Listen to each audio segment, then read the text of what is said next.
حسین کا ہو کہیں ذکر کوئی بات چلے،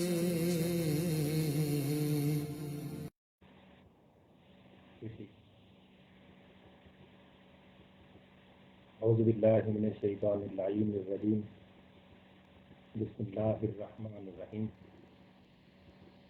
الحمد للہ رب العالمین، ثم الصلاۃ والسلام علی سیدنا صاحب التاج والمعراج والبراق والعلم، دافع البلاء والوباء والقحط والمرض والعلم، اسمہ مکتوب مشفوع منقوش فی اللوح والقلم، جسمہ مقدس مطہر منور فی البیت والحرم، نبی الحرمین امام القبلتین وسیلتنا فی الدارین جد الحسن والحسین مولانا ابی القاسم محمد صلی اللہ اللہم صلی علی محمد وآل محمد وعلی اجرتہ الطیبین الطاہرین المعصومین المظلومین الذین اذهب اللہ عنکم الرجس وطہرہم تطہیرا صلوات اللہم صلی علی محمد وآل محمد اما بعد، قال اللہ تبارک و تعالی فی کلامہ المجید و خطابہ الحمید و قولہ الحق، بسم اللہ الرحمن الرحیم، والعصر ان الانسان لفی خسر الا الذین آمنوا وعملوا الصالحات، ثم قال امام صادق علیہ السلام یا شیعتنا کونوا لنا زینا ولا تکونوا علینا شیئا صلوات اللہم صلی علی محمد وآل محمد وعجل فرجہ۔ عزیزان گرامی، یاد رکھیے کہ میں نے آپ حضرات کی خدمت میں قرآن مجید فرقان حمید کی سورہ عصر کی تلاوت کی، جس میں اللہ رب العزت ارشاد فرما رہا ہے کہ والعصر، زمانے کی قسم، ان الانسان لفی خسر، بے شک انسان خسارے میں ہے، الا الذین آمنوا وعملوا الصالحات، مگر وہ لوگ جو کہ ایمان لے کر آئے ہیں وعملوا الصالحات، اور نیک اعمال کو انجام دیتے ہیں۔ پتہ چلا کہ اللہ رب العزت نے اس سورہ کے اندر دو طرح کے گروہوں کا ذکر کیا ہے۔ ایک تو وہ لوگ ہیں جو کہ صاحبان ایمان ہیں اور عمل انجام دیتے ہیں، اور دوسرے لوگ وہ ہیں جو کہ خسارے میں ہیں۔ پتہ چلا کہ دو گروہ ہیں، ایک خسارے میں ہے، دوسرے خسارے میں نہیں ہے۔ والعصر، اللہ زمانے کی قسم کھاتا ہوا ارشاد فرماتا ہے کہ والعصر یعنی زمانے کی قسم ہے، ان الانسان لفی خسر، ان الانسان لفی خسر، یعنی اللہ کہہ رہا ہے کہ اس میں کوئی شک نہیں ہے، کوئی تردید نہیں ہے، تحقیق کے ساتھ یہ بات ہے کہ ان الانسان لفی خسر، کے انسان خسارے میں، الا الذین یعنی مگر وہ لوگ جو کہ ایمان لے کر آئے ہیں وعملوا الصالحات، اور نیک اعمال کو انجام دیتے ہیں۔ تو پتہ چلا کہ اگر کوئی شخص گمراہ نہیں ہونا چاہتا، خسارہ نہیں پانا چاہتا، تو اسے چاہیے کہ وہ ایمان کے ساتھ ساتھ عمل بھی اپنا درست کرے۔ ایمان یعنی اصول دین، عمل یعنی فروع دین، اللہ پر ایمان رکھتا ہو، رسول اللہ پر ایمان رکھتا ہو، اہل بیت کی ولایت پر ایمان رکھتا ہو، خدا کے عادل ہونے پر ایمان رکھتا ہو، قیامت پر ایمان رکھتا ہو۔ یہ یعنی عقیدہ ہے، یہ ایمان ہے، اس پر مکمل طور پر ایمان رکھتا ہو، تو یہ ایک حصہ ایمان کا، اسلام کا، مذہب کا، اس کا مکمل ہے۔ پھر دوسرا حصہ کیا ہے؟ تو عامل الصالحات، نیک اعمال کو لے کر آئے۔ نیک عمل یعنی کیا ہے؟ فروعات دین ہے، جیسے کہ نماز ہے، حج ہے، روزہ ہے، زکوٰۃ ہے، خمس ہے، امر بالمعروف ہے، نہی عن المنکر ہے، تولا ہے، تبرع ہے۔ یہ 10 چیزیں جو ہے یہ اعمال ہے، فروعات دین ہے۔ ان کو اگر کوئی انجام دے گا تو یہ ایمان کا دوسرا حصہ ہے۔ یہ دونوں چیزیں ملیں گی تو دین اسلام بنے گا۔ اگر ایمان بھی مکمل ہے تو عمل بھی ساتھ میں مکمل ہے، تو یہ اہل بیت کے لیے کیا ہے؟ کونوا لنا زینا، اہل بیت کے لیے زینت کا باعث ہے۔ اور اگر انسان خسارے میں ہے، ولا تکونوا علینا شیئا میں ہے، یعنی ذلت کا سبب ہے۔ تو اہل بیت کے لیے زینت کا سبب بننے کے لیے ہمیں ایمان کے ساتھ ساتھ عمل کرنا ضروری ہے، تاکہ ہم اہل بیت کے لیے زینت کا باعث بنیں۔ امام نے خود ارشاد فرمایا کہ تمہارے اعمال ایسے ہونے چاہیے کہ جو دیکھے وہ یہ کہنے پر مجبور ہو جائے کہ رحم اللہ علی صادق آل محمد، کہ اللہ امام صادق علیہ السلام پر رحمت نازل کرے کہ جس کے ماننے والے ایسے ہیں اس کا امام کیسا ہوگا۔ تو امام نے ارشاد فرمایا کہ کونوا لنا زینا ولا تکونوا علینا شیئا، ہمارے لیے زینت کا باعث بننا، ہمارے لیے ذلت اور بدنامی کا باعث مت بننا، تم ہماری وجہ سے شیعہ کہلاتے ہو، غلطیاں تم کرو گے مکتب ہمارا بدنام ہو۔ تو میں نے آپ حضرات کی خدمت میں حضرت لقمان کا ایک فرمان پیش کیا جس میں حضرت لقمان اپنے بیٹے سے ارشاد فرماتے ہیں، کیا ارشاد فرماتے ہیں؟ یا بنی انی خدمت اربع مئۃ نبی واخذت من کلامہم اربع کلمات، کہ میں نے 400 انبیاء کی خدمت کا شرف حاصل کیا ہے اور میں نے ان کے کلام سے 4 باتوں کو سیکھا ہے۔ پہلی بات کیا سیکھی جو ہے آپ حضرت کی خدمت میں پہلے دن عرض کر چکا کہ وَإِذَا كُنْتَ فِي الصَّلَاةِ فَاحْفَظْ قَلْبَكَ، جب تم نماز کی حالت میں ہو تو اپنے دل کی حفاظت کرو، یعنی حضور قلب کے ساتھ نماز پڑھو۔ دوسری بات کیا ہے ارشاد فرمائے؟ وَإِذَا كُنْتَ، یہ بات توجہ سے سنیے، بہت ہی قیمتی بات جو کہ ہم دن میں بہت سارے وقت میں انجام دیتے ہیں۔ وَإِذَا كُنْتَ عَلَى الْمَائِدَةِ فَاحْفَظْ حَلْقَكَ، جب تم دسترخوان پر بیٹھے ہوئے ہو تو اپنے حلق کی حفاظت کرو، یعنی لقمہ اندر لے جانے سے پہلے ایک لمحے کے لیے سوچو کہ یہ لقمہ تمہارے لیے حلال ہے یا حلال نہیں ہے۔ امیر المومنین نے ارشاد فرمایا جناب عثمان ابن حنیف کو، فما اشتبہ علیک علمہ فالفظہ، جس چیز کے حلال ہونے میں تمہیں شک ہو اسے اپنے منہ سے نکال کر پھینک دو، یعنی جب بھی کھاؤ حلال رزق کھاؤ، حرام سے پرہیز کرتے رہو۔ پھر تیسری بات کیا ارشاد فرمائی حضرت لقمان نے اپنے بیٹے سے؟ وَإِذَا كُنْتَ، آپ دیکھیے ہر لفظ میں وَإِذَا كُنْتَ کا لفظ استعمال ہوا ہے۔ وَإِذَا كُنْتَ فِي بَيْتِ الْغَيْرِ فَاحْفَظْ عَيْنَكَ، جب تم کسی غیر کے گھر میں ہو تو اپنی آنکھوں کی حفاظت کرو، یعنی ادھر دیکھو جدھر دیکھنا شریعت نے تمہارے لیے مباح اور جائز قرار دیا ہے۔ پھر چوتھی اور آخری بات کیا ارشاد فرمائی؟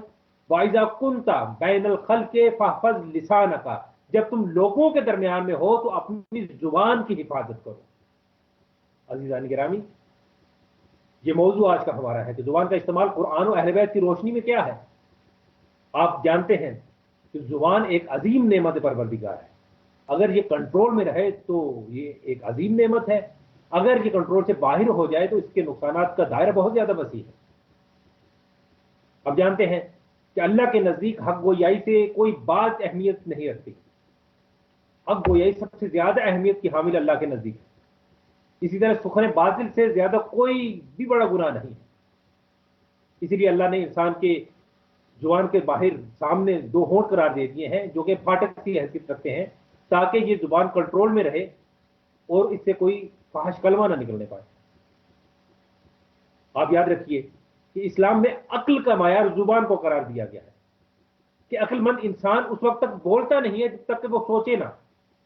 عقل مند انسان کی شناخت یہ ہے، سمبل یہ ہے، علامت یہ ہے کہ وہ پہلے بات کو تولے گا پھر بولے گا۔ اسی لیے امیر المومنین نے ارشاد فرمایا کہ تکلموا تعارفوا، بولو تاکہ پہچانے جاؤ، اس لیے کہ ان المرء مخبون تحت لسانہ، اس لیے کہ انسان اپنی زبان کے نیچے چھپا ہوا ہے۔ جب تک انسان خاموش رہتا ہے اس کی خوبیاں اور خامیاں بھی چھپی رہتی ہیں، جب انسان بولتا ہے تو اس کی خوبیاں اور خامیاں ساری کی ساری ظاہر ہو جاتی ہیں۔ تو یہ زبان کی حیثیت ہے، اہمیت ہے۔ اسی لیے کہا گیا ہے کہ عقل مند انسان پہلے بات کو تولتا ہے پھر بولتا ہے۔ عقل مند اور دانشمند انسان کی یہ شناخت ہے۔ امیر المومنین نے ارشاد فرمایا کہ ان لسان المومن من ورع قلبہ وان قلب المنافق من ورع لسانہ، کہ مومن کی زبان اس کے دل کے پیچھے ہوتی ہے جبکہ منافق کا دل اس کی زبان کے پیچھے ہوتا ہے، یعنی مومن کی زبان اس کے دل کے پیچھے ہوتی ہے۔ مومن پہلے دل سے سوچتا ہے پھر کلام کرتا ہے، جبکہ منافق کی زبان آگے ہوتی ہے اس کا دل پیچھے ہوتا ہے، پہلے بات کو کر دیتا ہے اس کے بعد سوچتا ہے۔ تو مومن اور منافق میں کیا فرق ہے؟ یہی فرق ہوا کہ وہ مومن یہ ہے کہ پہلے بات کو سوچتا ہے، اگر اس بات کے اندر بھلائی ہو اچھائی ہو تو وہ بات کو کر دیتا ہے، اگر اس کے اندر اچھائی نہ ہو تو وہ خاموش رہتا ہے۔ جبکہ منافق کی یہ علامت ہے کہ وہ پہلے بات کو کر دیتا ہے، اس کے بعد سوچتا ہے کہ مجھے یہ بات کہنی چاہیے تھی یا نہیں کہنی چاہیے تھی۔ آپ جانتے ہیں کہ آج ہمارے معاشرے میں کچھ افراد پائے جاتے ہیں جو نام نہاد یہ بات کرتے ہوئے نظر آتے ہیں کہ صاحب ہم تو راست کلام کہنے والے ہیں، ہم تو سچ بات کہنے والے ہیں، جو ہمارے منہ میں بات آتی ہے ہم کہہ دیتے ہیں، ہم دل میں کوئی بات نہیں رکھتے. تو عزیزان گرامی یاد رکھیے کہ یہ قول معصوم کے مطابق ہرگز بات نہیں ہے.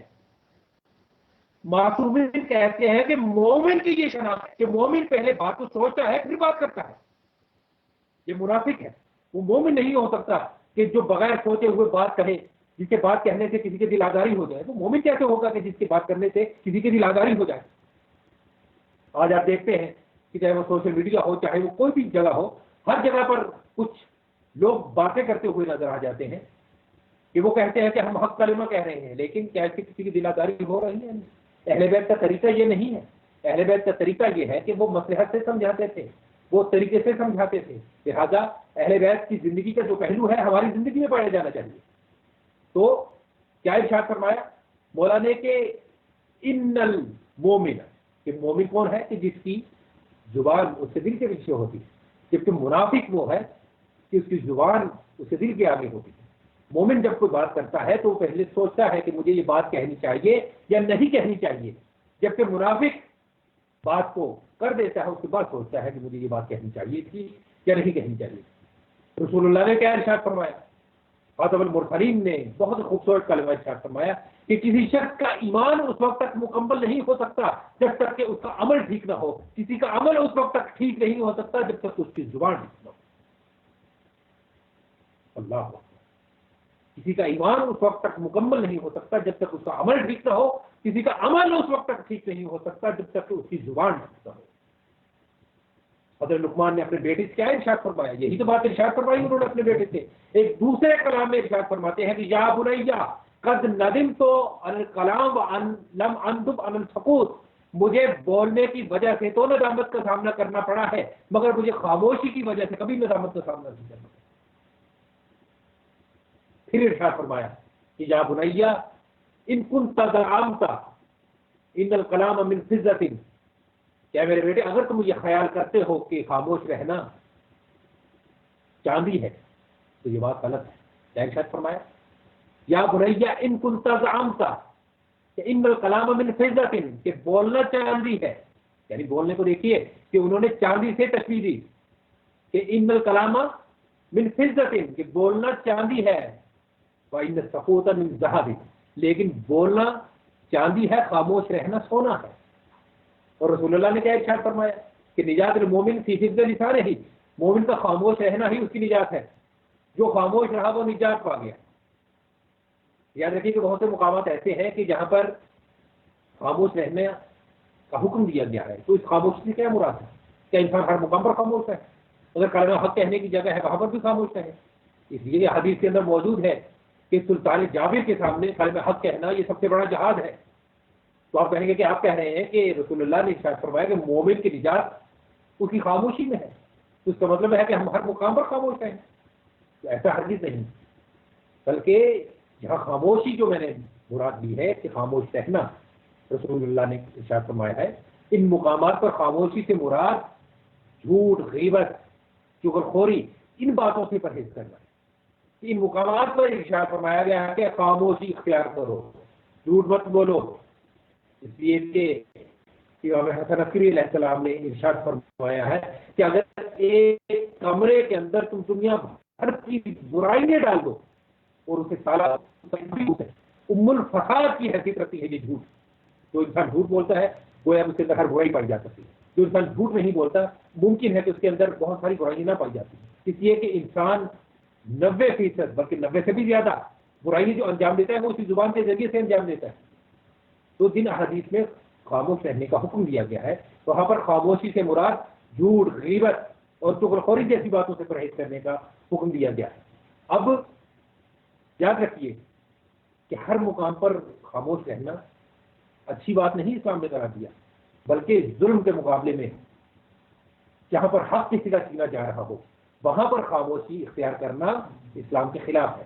لہٰذا ایسے موقع پر اسلام حکم دیتا ہے کہ مورد سقوط کو توڑ کر حق کا ساتھ دیا جائے، فساد کی مخالفت کی جائے، گمراہی کی مخالفت کی جائے، ظلم کی مخالفت کی جائے اور حق کا ساتھ دیا جائے.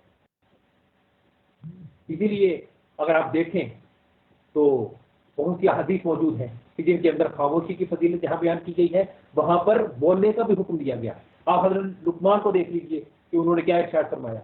لیکن حضرت شیخ سعدی کیا کہتے ہیں؟ وہ ارشاد فرماتے ہیں اپنے شعر کے اندر کہ اگر بینی نابینا و چاہت، اگر خاموش میں چینی گناہ. اگر تم دیکھ رہے ہو کہ ایک نابینا جا رہا ہے اور سامنے سے کنواں ہے، اگر تم خاموش بیٹھے رہو گے تو یہ گناہ ہے. کیوں؟ اس لیے کہ اگر تم خاموش بیٹھے رہو گے تو تمہاری خاموشی کے اختیار کرنے کی وجہ سے وہ شخص کنویں کے اندر گر جائے گا، اس لیے کہ وہ تو نابینا ہے، وہ تو دیکھ نہیں سکتا. لہذا ایسے موقع پر مہر سکوت کو توڑ کر اس کو بچاؤ، اس کو گمراہی سے بچاؤ، اس کو فساد سے بچاؤ، اس کو ظلم سے بچاؤ، اس کی زندگی بچاؤ. ایک خاتون ایک مولانا کے پاس تھی، بلکہ اس سے پہلے مجھے ایک اور جملہ کہنے دی کہ آج معاشرے کے اندر بہت ساری برائیاں جو پائی جاتی ہیں وہ اسی زبان کی وجہ سے پائی جاتی ہیں. بہت سے مقامات پر میں نے کہا کہ بولنا اچھی بات ہے، بہت سے مقامات پر سکوت اختیار کرنا اچھی بات ہے. مولانا نے ارشاد فرمایا کہ اگر معاشرے کے اندر جاہل اپنی زبان کو خاموش رکھے تو معاشرے میں فساد ہونے ہی نہ پائے.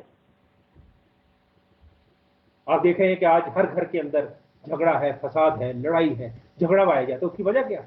اسی زبان کا غلط استعمال ہے. اگر دو گروہوں میں سے ایک گروہ اپنی زبان کو خاموش رکھے تو خدا کی قسم جھگڑا بڑھنے ہی نہ پائے، فساد بڑھنے ہی نہ پائے، اس کو فروغ ملنے ہی نہ پائے. جس طرح کہ ایک خاتون ایک مولانا کے پاس گئی، جا کر کہنے لگی کہ میرا شوہر مجھ سے لڑتا ہے، جھگڑتا ہے، تعاون نہیں کرتا، قابو میں نہیں رہتا، قابو سے باہر چلا جاتا ہے، لہٰذا کوئی تعویذ لکھ دیجئے، کوئی پانی دم کر دیجئے کہ میرا شوہر اسے پی لے یا میں پی لوں، میرا شوہر مجھ سے جھگڑا نہ کرے. تو مولانا نے کہا ٹھیک ہے، میں تمہارے لیے کوئی چیز لکھ دیتا ہوں، میں تمہارے لیے کچھ دم کر دیتا ہوں. لہٰذا انہوں نے کیا کام کیا؟ انہوں نے یہ کام کیا کہ ایک بوتل پانی کی اسے کہا کہ بھر کر لے کے آؤ، اس کے اندر کچھ پڑ دیا، کہا کہ اسے گھر لے جاؤ. جب بھی تمہارا شوہر تم سے جھگڑا کرنے لگے نا تو اس کے پانی کے چند قطرے اپنے منہ کے اندر ڈال لینا، اور خبردار اس پانی کو اپنے حلق سے نیچے مت اتارنا اور نہ ہی اس پانی کو اپنے منہ سے باہر نکالنا.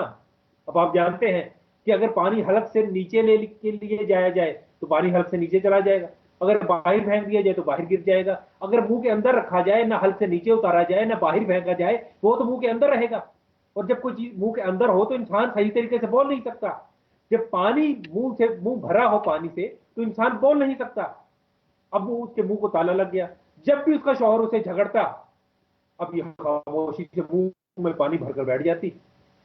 مولانا کے پاس آئی، آگے کہنے لگی کہ کچھ دن گزرنے کے بعد میرا شوہر تو بالکل ٹھیک ہو گیا.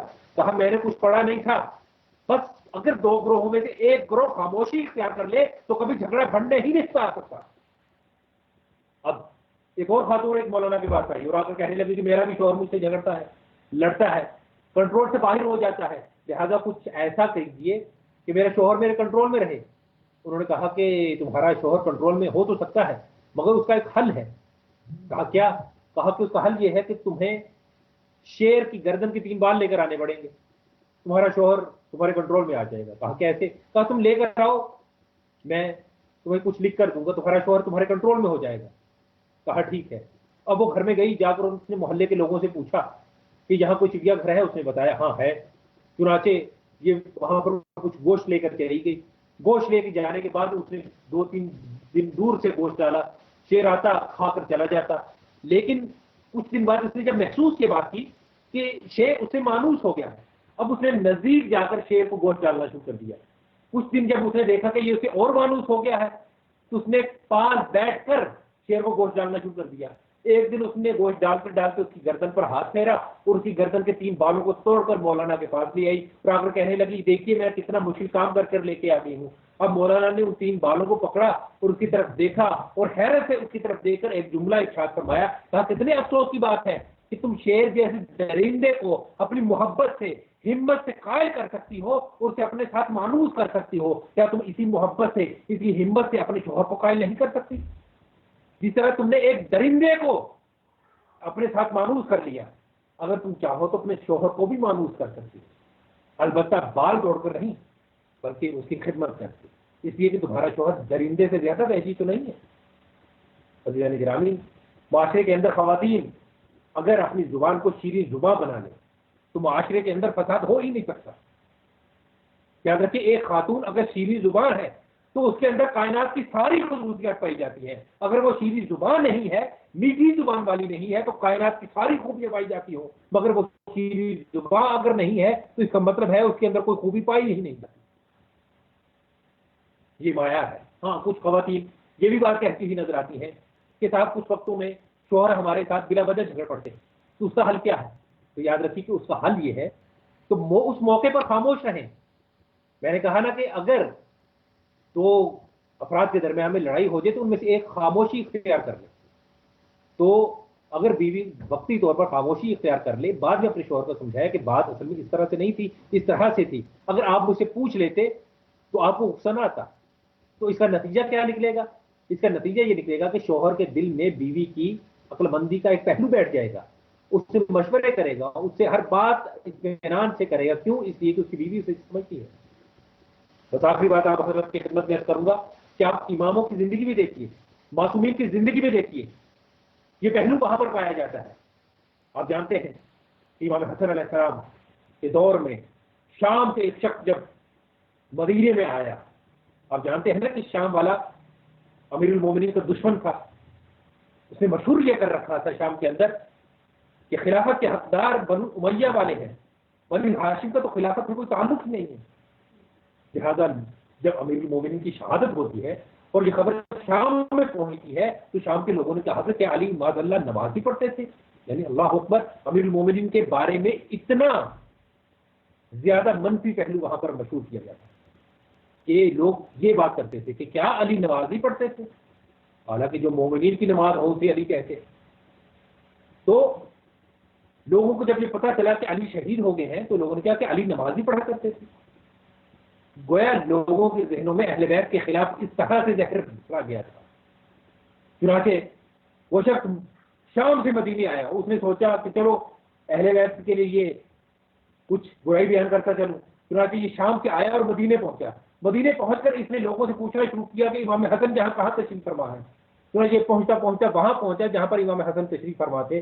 امام حسن علیہ السلام مسجد نبوی میں تشریف فرما تھے. چنانچہ یہ شخص وہاں پر پہنچا، وہاں پر اس نے دیکھا کہ امام وہاں پر تشریف فرما ہے اور دوسرے اصحاب امام بھی وہاں پر تشریف فرما ہے اور بیٹھے ہوئے ہیں. جیسے ہی اس نے دیکھا نا امام کو کہ امام تشریف فرما ہے، اصحاب بھی تشریف فرما ہے، تو اب یہ امام کو پہچان نہیں سکا. آپ جانتے ہیں کہ معصومین کی زندگی کا یہ پہلو تھا کہ جو بھی باہر سے آتا تھا اس کو خود یہ پوچھنا پڑتا تھا کہ امام کون ہے، رسول اللہ کون ہے، یا معصومین کون ہے. کیوں؟ اس لیے کہ آپ اس انداز سے، سادہ انداز سے بیٹھے تھے، لوگوں کو پوچھنا پڑتا تھا کہ امام کون ہے. رسول اللہ کے بارے میں بھی اصحاب کو پوچھنا پڑتا تھا کہ اصحاب کہاں ہیں رسول اللہ، تو اصحاب بتاتے تھے کہ رسول اللہ کہاں پر بیٹھے. تو چنانچہ جب اس شامی نے پوچھا کہ امام حسن کہاں تشریف فرما ہے تو اصحاب نے بتایا کہ امام یہ بیٹھے ہوئے ہیں. تو چنانچہ جیسے ہی امام کی طرف اصحاب نے اشارہ کیا نا تو اس نے امام کو دیکھتے ہی امام کی شان میں گستاخی کرنا شروع کر دی.